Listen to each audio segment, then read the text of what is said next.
What if every dollar you're spending to solve homelessness is actually making the problem worse? You've seen it. Billions poured into shelters and services while the crisis grows. Well-meaning nonprofits competing for the same limited resources, and private sector landlords who won't even return your calls because they see housing assistance as nothing but risk. Meet Beth Silverman, executive director and co-founder of the Lotus Campaign and one of the world's leading experts in cross-sector collaboration for social impact. With her background spanning urban planning, real estate development, and public policy, from New York City's Economic Development Corporation to the Urban Land Institute, Beth has cracked the code on impossible partnerships. Under her leadership, Lotus Campaign has housed over 430 individuals at less than $1,000 per person for 2 consecutive years by proving that landlords, nonprofits, and governments can actually work together.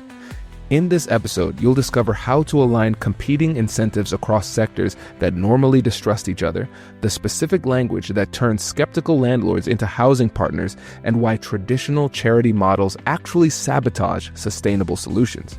Whether you're leading a nonprofit, negotiating public-private partnerships, or trying to solve complex problems that require unlikely allies, this conversation gives you the tools to turn good intentions into scalable impact. If you're ready to learn how to turn your biggest skeptics into your strongest partners, check out this episode. And without further ado, let's jump into the interview.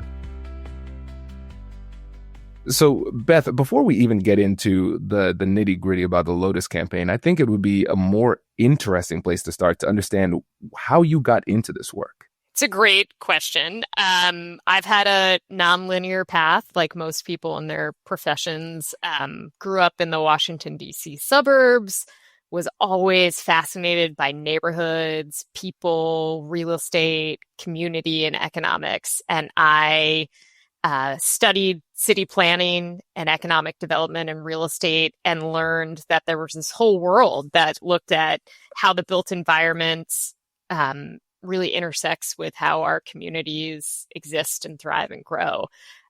My path to Lotus, though, I was not an expert in homelessness or affordable housing strategies.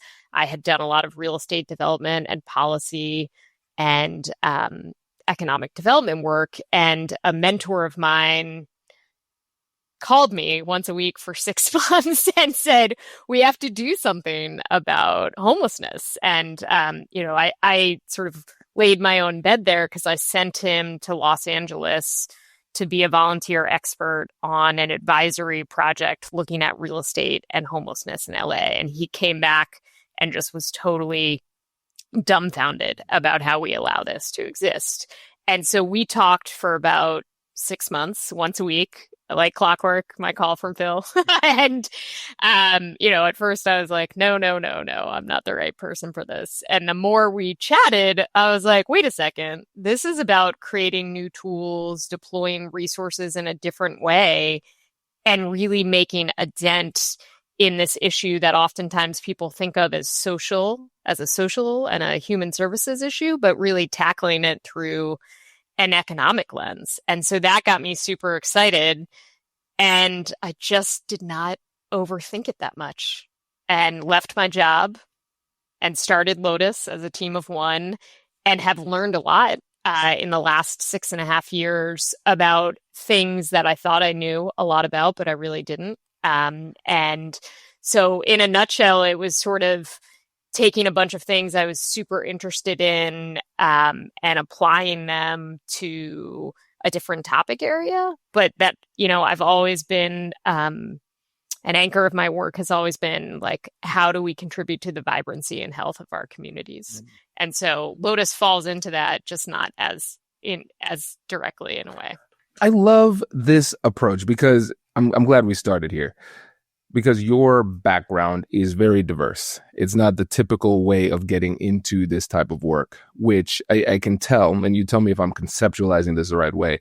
At the beginning, you were saying to yourself, well, that's why I should not get into this work because I don't have the background. But it seems as though at some point it clicked and said, this might be exactly why I should be getting into this work because of my unique background. Yeah, definitely. And I think the other thing on a human level, everyone has a connection to these issues, whether it's someone in your family that didn't have a network of support to catch them, or someone sort of going through a series of unfortunate events and finding themselves in really dire economic straits. And so I just think sort of the personal connection of whether it's someone in your life supported your family or a family member, or you've watched other people really spiral because of things kind of largely out of their control. And so that also on a human level and a little more heartstring tugging is a big draw to me as well. Yeah, that makes a lot of sense. And I think the more that people start to understand homelessness, the more humility that we can bring to the conversation.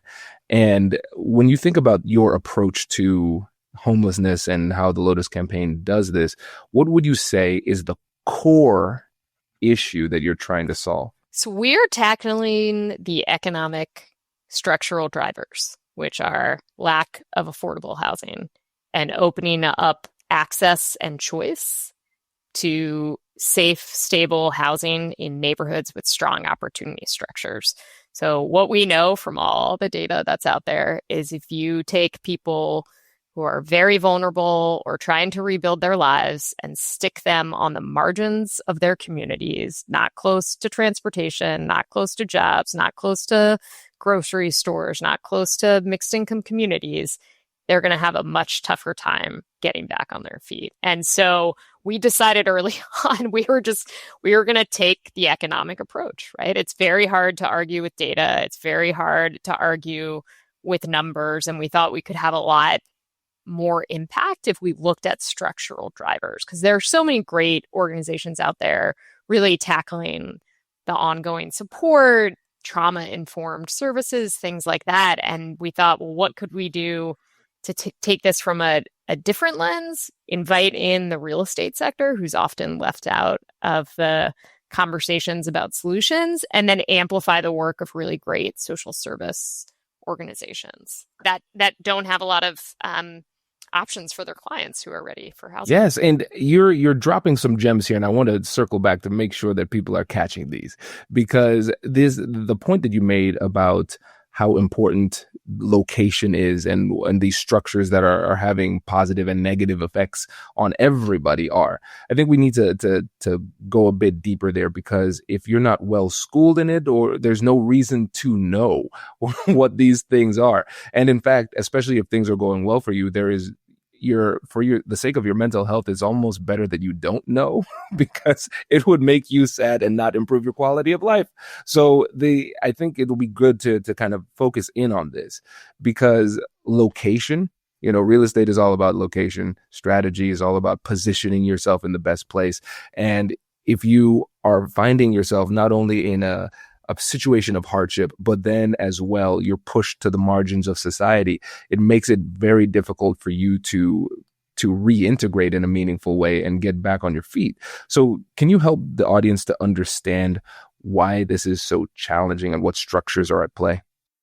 Yeah, well, so maybe some of your listeners have heard about zip codes defining the economic and social mobility outcomes of your life, right? So we have enough data that some very smart economists have looked at that your zip code really matters. And being in mixed income communities really makes a difference. And also, I think we take for granted, I call them opportunity structures. That's a real wonky way of just saying walkability, proximity to good schools, proximity to grocery stores, proximity to whether it's buses or if you have subways or light rail in your community, things like that. They make a huge difference in your life and also in your economic picture, right? If you have access to public transportation or can walk somewhere, or, have community amenities nearby, it just makes such a difference. But also structural drivers, you mentioned, we know that because of historic segregation, whether it's through zoning, redlining, sort of the makeup of our communities and who was allowed to purchase homes and where, has really created some long-term impacts on economic and social mobility that has largely impacted African American communities, right? And so we're working against those forces. We're also working against, rising sort of challenges with stagnant wages and rising real estate values. And so your home really is the foundation of everything. And I think sort of we take for granted sometimes that not everyone has the same choices. And it really dictates the economic mobility you have the rest of your life. Yeah, and I feel like it's hard to even appreciate that if you've never been in that situation. And when you think about the power of compound interest, we recognize advantages compound. So if you have access to healthy food, okay, great, you're going to be healthier. That means you're going to be sick less. That means you can put more time and effort into work without having issues, right? If you have good schools, then you're going to have better outcomes. All of these things compound positively. And if you find yourself in those situations, you just think this is how it normally is or how it should be. And if you can't succeed from that position, then it's really your fault. But then if you think about it from the opposite perspective, those negatives compound as well. So if you don't have a car, then you cannot access healthy local food. Then you're not going to be healthy in terms of what it is that you have access to eat. And then you can't go to work as frequently because you're not as healthy. Everything compounds. And I realize that there are some communities where it is really, really, really hard to succeed. And there are other communities where it's really, really hard to fail. You probably don't even know this background. So back in the day, in my previous life, I was doing a lot of civil rights work. I used to work at the Kirwan Institute. So they did opportunity mapping. And when I started to see these opportunity maps, it was so clear because you realize, whoa, in these areas, in certain areas, it's really hard to not even get ahead, but get to baseline. And you see how it tracks all the way back from those redlining maps in almost every single city. So for the audience who's not aware, with redlining, this is the strategic disinvestment in certain communities. And not surprisingly, back in the 1930s, it was largely based on race. If there were too many Black people in a demographic, the banks would say, we're not investing here. But what's scary is that when you take the redlining map from the 1930s and put it an overlay with the opportunity-based mapping of today, it matches almost identically. And so this is why the structural component of not just homelessness, but a lot of the challenges we see as a society are so important, because it's very difficult to outperform your circumstances. Hello, my friends. Before we get back to today's episode, I want to ask you a question. Have you ever wondered how to elevate your team's negotiation game and how you can help the folks on your team have better, difficult conversations? At the American Negotiation Institute, we offer transformative keynotes and workshops tailored to empower professionals with top-tier negotiation and conflict resolution skills. Whether it's a keynote for your next event or hands-on training for your team, we've got you covered. Don't just negotiate. Master the art with the American Negotiation Institute. Click the link in the description to find out more. Elevate, negotiate, and succeed. One of the things, let's get a little spicy here. Let's get spicy, Beth. You didn't say it, I said it. So I think in this world, when we are people who are advocates if we're in social justice, we're dealing with homelessness and things like that, we can see Western society and capitalism as the big bad wolf that makes everything bad. And then as a result, we will essentially say, I refuse to utilize the structures that led to a lot of these challenges in order to solve these challenges. And the only way that I'm going to try to do this is by the generosity of people through either grants, funding, or donations, philanthropy, or the government needs to get their stuff together and do what they should have done for decades/centuries. And I can understand sentimentally where that comes from, and I might be wrong on this, but I think one of the things that has led you to such a high degree of success with the Lotus Campaign is that you say, hey, listen, well, we are in a capitalist society, and the people who are running real estate are the real estate investors. We have to create some kind of nexus between solving this problem and working with the people who actually have the capacity to help us in a substantive way.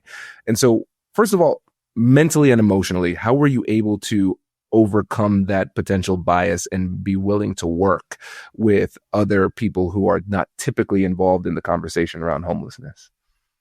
So I have this belief that the world is this Venn diagram and ideology and politics are on two circles, but in the middle, there's a lot of value alignment, even with folks that you think you would never agree on something with. Some of our biggest partners I have completely different ideologies from, and they care about the same exact issues and being part of a solution. And I think we get in a really dangerous trap when we automatically sort of have labels or perceptions of other folks, and especially who can be part of the solution. And, as far as I'm concerned, homelessness is such a monumental challenge. We need everyone on board.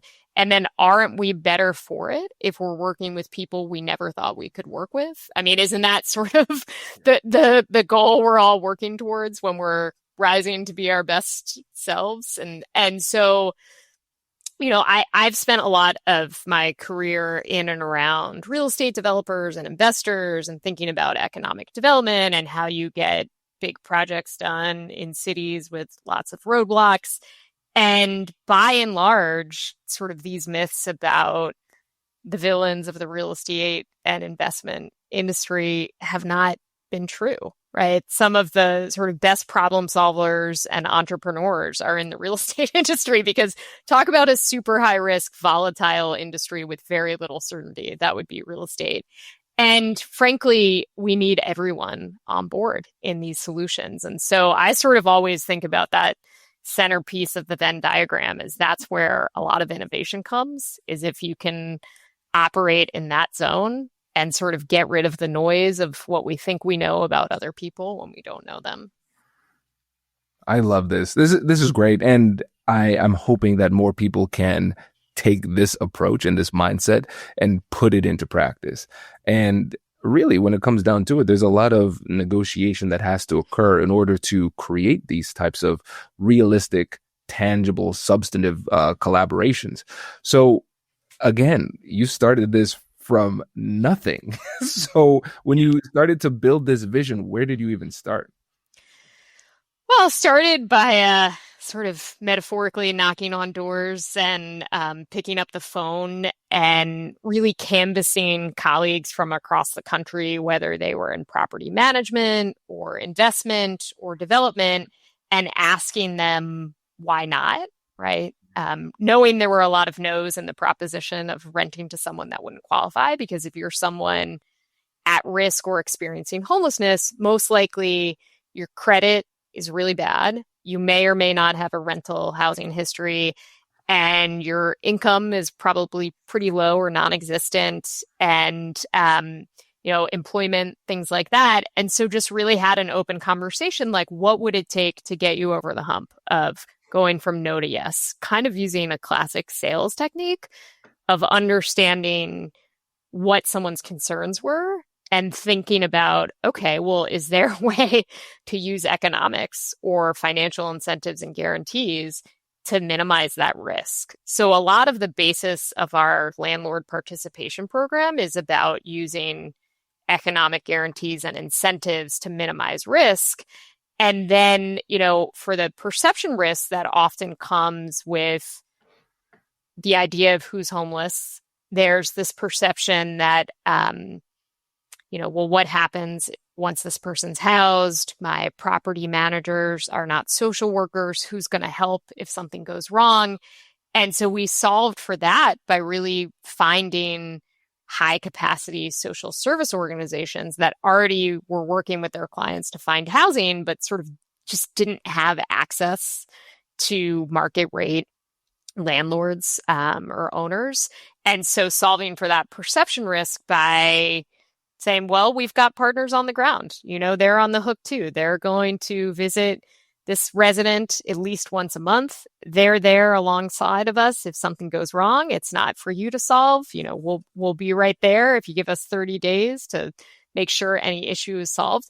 But really starting from, okay, well, what are your biggest concerns? Like, let's just cut to the chase and let's see if we can solve these, right? And sometimes, especially early on, a lot of times some of our housing partners have had really challenging experiences with working with nonprofits in the past. And so I said, well, let's just start with one unit.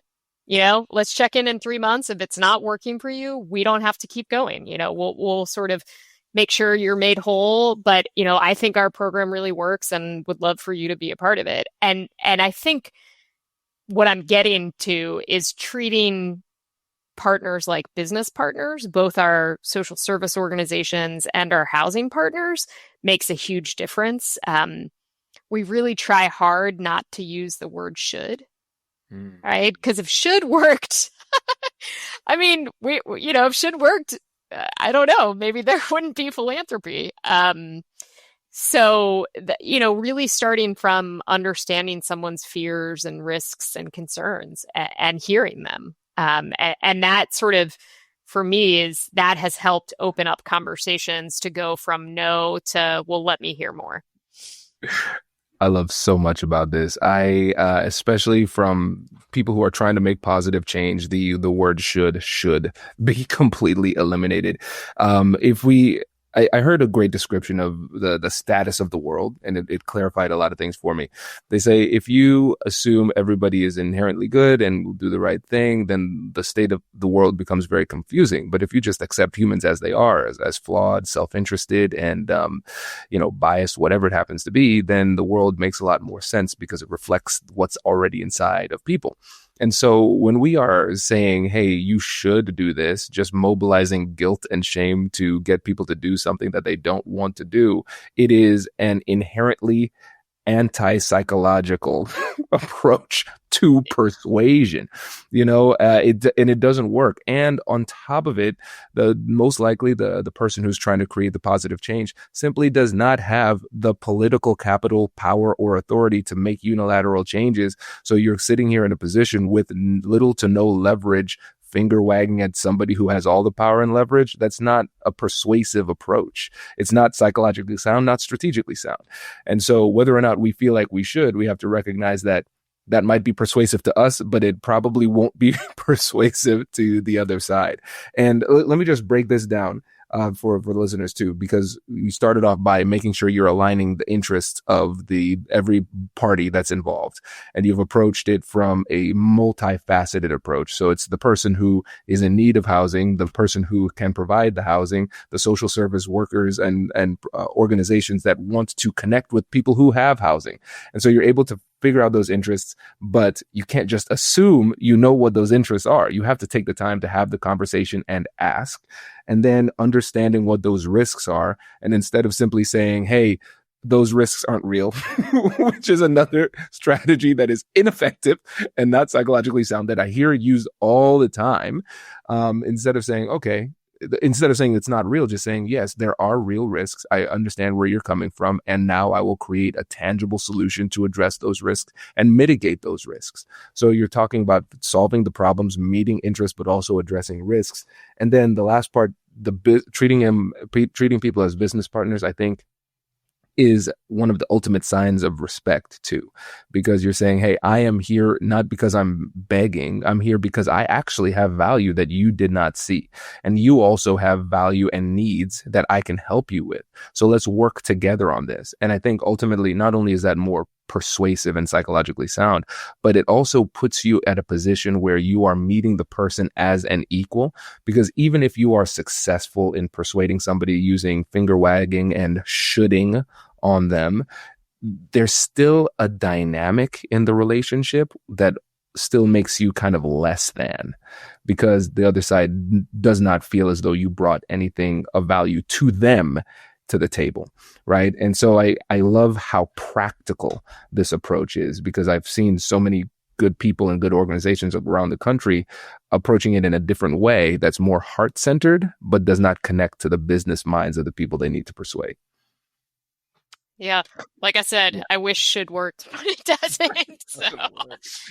Yeah, and honestly, there is a role for the private real estate and investment sector to play, and I think honestly, they haven't been invited to the brainstorming table that much on these big issues when they're the experts in how you manage properties, invest in properties, things like that, and so we often joke like Lotus is so radically simple, but it's so radical that people are confused because why wouldn't we have done this already? And I take that as the ultimate compliment. But It is. It is. And I think this is a great opportunity to transition to myth busting as well, because I know that's one of the barriers that people face when they are trying to address homelessness. Everybody has an opinion on homelessness, and everybody feels like they're an expert in it. And I think it's one of the best examples of the Dunning-Kruger effect, where it's like the less you know about something, the more confident you are in what you do not know about it, right? So it's like the people with the least information are often the most confident when it comes to these significant issues. So what are some of your favorite myths or misperceptions that kind of make it difficult for you to do what you want to do? well, I think the one that I just have to chuckle at is everyone thinks people are bussed into their community from California or Florida, um, which is a huge myth. Data really says that around 80% of people experiencing homelessness are from the community that they're in. Um, I think there's a lot of, it's a pretty dangerous myth that this is a personal choice or the result of personal failings.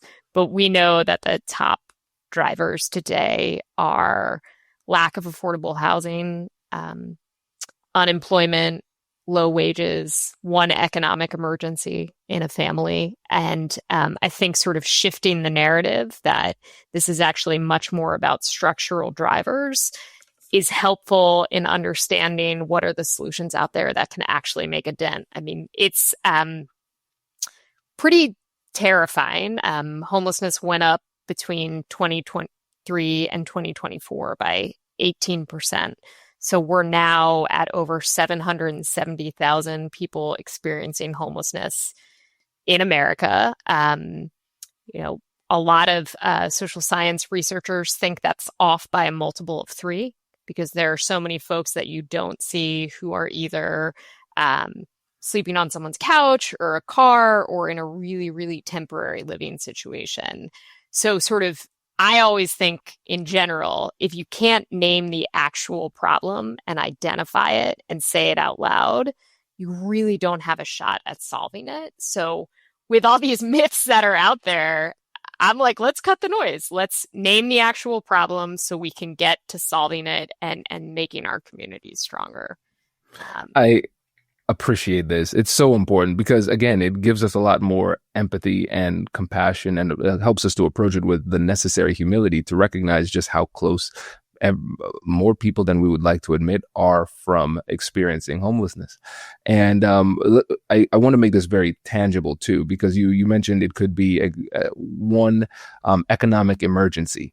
I want people to understand how close we are. I don't have all of the statistics. Maybe you could sprinkle in a few of these, but I understand though that economically, most people are living in some version of paycheck to paycheck, and they might have 1, maybe 3 months in reserve before they are unable to pay for housing, for example, amongst other things.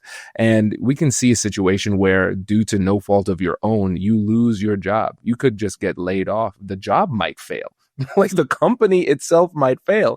And now you have to go to try to find a job in a very competitive market.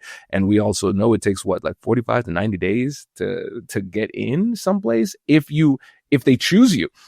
Right. And so it's a very long period of time. And so when you see it from that perspective, you can say, oh, wow, there are a lot of people who are living very close, and it is not their fault. They're trying their best. And housing is becoming more and more expensive in all of this, which just compounds, because this was already a challenge before, but housing prices just keep on going up, which of course is great for home owners, but people who weren't in a position to take advantage of home ownership, now they are again hit and put in a more vulnerable position. Yeah, the one economic lesson that I think really applies here is supply and demand. So the estimates are we're anywhere from 2 to 7 million units undersupplied of housing units in this country. So if you think about housing like a bag of sugar, and you only have 3 bags of sugar, but 10 people need sugar, what happens to the price and value of that bag of sugar? It goes up, right? It's a function of demand. So we have a supply issue, a huge supply issue. But we also have other drivers contributing too. But, what happens? I'm going to use an analogy from a professor at the University of Washington who wrote this great book called Homelessness as a Housing Problem. And he likens it to a game of musical chairs. If you only have 7 chairs, 12 people, one person has a broken leg and is on crutches, one person got there 5 minutes late because they couldn't get a ride, right? Who's going to get the chairs? It's the people with the most resources, and the folks that aren't going to get to the chairs are the most vulnerable. And I thought that was a pretty excellent metaphor to think about housing affordability and housing supply. Wow. So there just simply aren't enough homes or places for people to live. So hypothetically, and I could be radically wrong, Simone, edit this out if I am. So hypothetically, there could be a situation where, let's say, people are shaming people who are experiencing homelessness. They're saying, you should have done this, you should have done that. If you didn't do this, you wouldn't be in this situation, right? Blaming the victim in the situation. There could be a reality where, let's say, all of those people who are being blamed did all of the, quote, right things according to the judgmental humans. There will still be people who don't have houses, who are experiencing homelessness simply because there aren't enough places for people to live, regardless of what decisions you make. Yes. Wow. Yeah. So what do we do? Right. I mean, a big question, right, for the real estate industry, affordable housing developers, communities. I mean, one of the solutions is, yes, build more housing. Housing, I would say, is always part of the solution, but it is not the only solution, right? So a lot of times people will use this expression, we can't build our way out of this, but we do need to increase our supply and look at where supply is squeezed. A lot of middle income housing is quickly becoming endangered species as a real estate product. So yes, creating housing, creating solutions that bring the cost of construction down and the timeline for building down, right?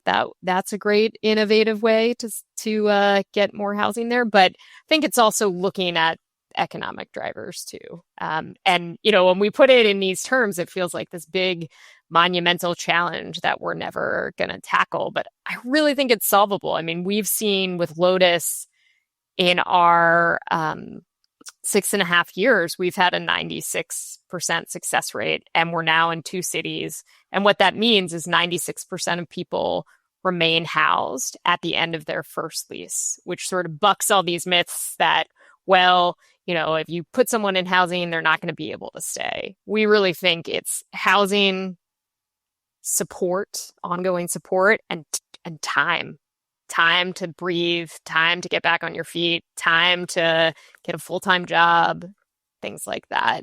But so, I just wanted to throw that in because I do think there are things out there that are really working and that communities across the country can replicate. But, building housing does matter.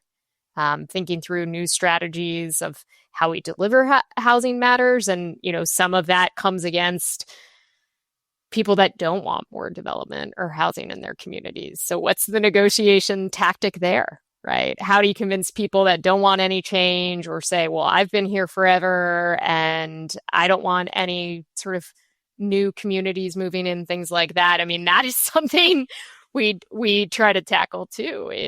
This is the report. This is your health report card of your community. And let's talk about that point, the not in my backyard phenomenon, or what they would say is NIMBYism, right? So when you run into these challenges where there are people who say, hey, listen, I'm in this nice idyllic community, everything is nice, everybody here is good, and then now you want to bring in low income housing, and now I am terrified. And I think that is a very charitable description, but let's roll with it. How, in your experience, how have advocates for social change and people who are trying to fight homelessness, how have they worked to overcome those perceptions in the people who are within the communities? Well, you nailed something in your description there. Underneath the I don't want this anything anywhere near where I live is fear, right? It's this fear that I'm not sure people are even conscious of. I've always thought from the beginning of my career, this was a fear of poverty and the belief that if you live near it, you could catch it. And I think that's just too hard for some people to grasp.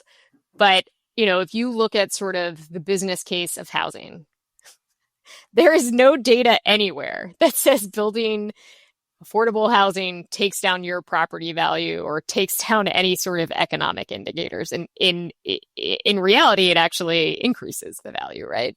I also think don't let perfection be the enemy of the good.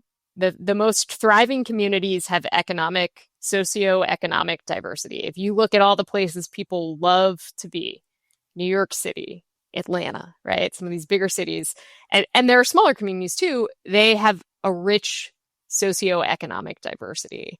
And personally, I want people that work in schools or in the grocery store or firefighters or police officers to be able to live in the community they serve, right? That just in terms of community connections and community health, that's a huge indicator of those things. And, I think sort of my tools with that are what's underneath the fear.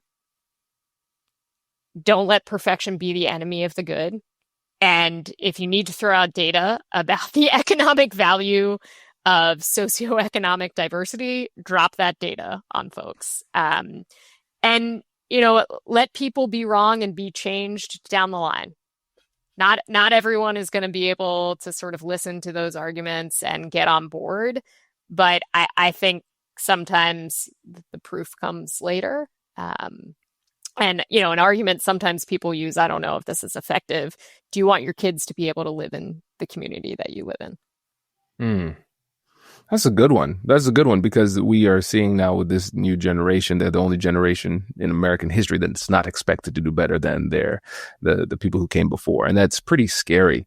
And I did not know that there was actually a what's in it for me type of argument that could be made where the more affordable housing could actually uplift the community. I think that needs to be pushed a little bit more. But then also when it comes to the fear part, I think a lot of it is the fear of different, the fear of others. There are a lot of assumptions about the people who will be using affordable housing. And it's like, okay, well, I need to protect the sanctity of our neighborhood. Or is there going to be increased crime? And all of these types of fears that are a lot of times, again, not substantiated by the data. And then the other thing, I want to make sure that we really delineate what we mean here when we say live where you serve, because essentially what we're realizing is that within communities, the communities can become so expensive that a lot of the most vital members of the community can't even afford to live there. So we're talking teachers, firefighters, police officers, social service workers, whatever it happens to be. They can't even afford to be there. And so you have people who have to live outside of the community in order to serve the community, but they don't have the community knowledge in order to serve at a high level. And so there are so many things that are compounding these issues and behind these. But I think the more we can understand them, the more we can strategically persuade around them, because we have to be able to understand what the challenge is with clarity. And then once we get that clarity, now we can make our message a lot more precise.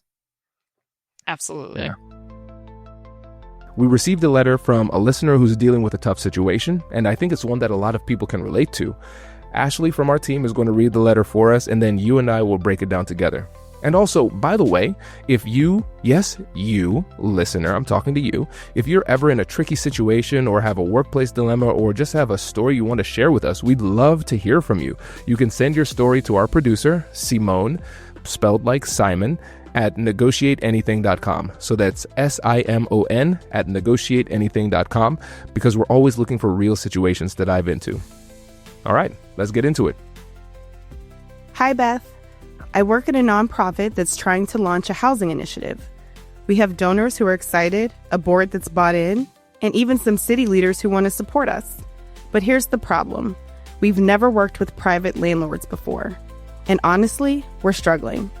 Most won't return our calls, some say our clients are too risky, and the ones who do engage want rent guarantees we can't afford. We keep running into walls. How do you convince people from the private sector, especially landlords, that this is worth their time and trust? How do you build those relationships from scratch when you don't have a track record yet? What would you do if you were in our shoes?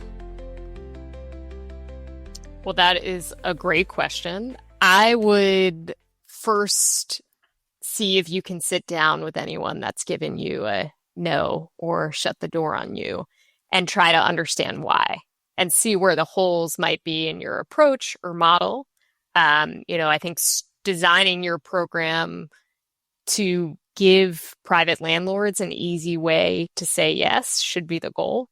And so sort of tweaking things if what resources and tools you have in your program maybe aren't achieving what you want them to. I think also having your governance structure have representatives from the private sector gives you credibility and resources to talk to about sort of if you're finding you're getting a lot of no's to have your own personal advisor that's part of your governance to give you feedback. And I think treating potential private sector landlords as business partners is the approach to make sure you get an open conversation. Sorry about that. So I would just say, treat your potential private sector landlords as business partners, but understand why they're saying no and sort of ask for feedback. If you're new and you don't have proof of concept or impact just yet, really understanding sort of what their hesitations are going to help you design how you approach future partners and your own program to be successful. This is great advice. It's almost like you've done this before. I don't know. It's a couple of things I want to double click on here too. Talking to the people who have rejected you, who have given you a no, is so powerful. And a key part of being able to do that is making it clear that you are no longer selling. So you say, hey, listen, I respect that you said no. I'm not going to try to push you. But if you wouldn't mind, if you could take just 5 minutes and explain what the hesitation is, that would help me as I go on and try to continue to do this work. Because if somebody thinks that you're still trying to sell them, then they have all of this resistance. But if somebody truly feels like you are not trying to push them anymore, now that's when they're a lot more vulnerable. And what's really interesting, and I don't just mean vulnerable in terms of susceptible, like, haha, I got you. But kind of. But they're also more willing to be vulnerable with the information. And so they'll tell you the information, because what can happen, especially in the business world, I've seen people do this. I've done this before, where you say, okay, could you help me understand what led to this barrier? Because that can help me in other situations. And then they explain what the barrier is. And I said, okay. All right. And then I summarize what they say. And I say, I apologize. I did a poor job of explaining, because the reality is X, Y, and Z. And that speaks to what you were just describing. And I didn't articulate that well. And then they say, oh, really? That I did not know that. And now we have rekindled the conversation organically. So by saying, hey, listen, I'm not trying to push you anymore, just want some information, you'll be shocked at how much information you get. And even if they don't say yes, now you have that information that you can utilize with somebody else. And I love the idea of bringing somebody from the private sector into the organization as well, because we think about the importance of representation and how much that matters. It matters in other directions as well, because you will be seen as more credible and somebody who gets it if somebody within the private sector is within the company too. And they can help us to point out our own blind spots and our own biases that are holding us back that we can't see. So I really love this answer. And I especially love the fact that it is practical and doable. Yeah. A mentor once told me, if this is helpful, if someone says no, it doesn't necessarily mean no. It means the way you approach them or your pitch just wasn't good enough. Oh, that's good. That's really good. That's really good. And I in addition to it being objectively true, it is also the fact that it shifts your mindset as well, because a no isn't defeat. Rejection doesn't mean the end of it. You say, all right, cool. I need to sharpen the sword. I need to improve. I need to adjust. And not just is it great advice strategically, but also in terms of our mentality, it helps us to be a little bit more relentless in our pursuit and not give up as easily. So I love that quote. It's great. Awesome. Well, Beth, this has been fantastic. I really appreciate you coming on. And for those listeners who want to learn more about you, about the Lotus Campaign and how they can support, what's the best way to connect? Our website is great, lotuscampaign.org. We're on Instagram, LinkedIn, Facebook. We do a lot of education and myth busting on those social media channels, and also signing up for our newsletter. We do not spam you. We send out a newsletter about once a month. So those are the best ways. And, we just really put a lot of care into what we're putting out there in terms of messages and communications. So you won't get spammed. Hopefully you'll learn something on our social media channels. And those are the best ways. Perfect. Awesome. Beth, thank you so much for coming on the show. Really appreciate it. Thank you so much. This was great. This was awesome. Awesome. Great. Congratulations, you've just joined an elite club. By listening to a full episode, you're now officially on the Negotiate Anything team. So welcome aboard. What most team members do is they subscribe to the podcast because that allows them to automatically get the latest episodes of the show. The best things in life lie on the other side of difficult conversations. Keep learning, keep practicing, and keep getting better. Your relationships will improve, your career will soar, and you'll have the confidence you need to get the most out of these crucial conversations. Again, thank you for joining the team. We're excited to have you, and I will see you in the next episode. I'll catch you later.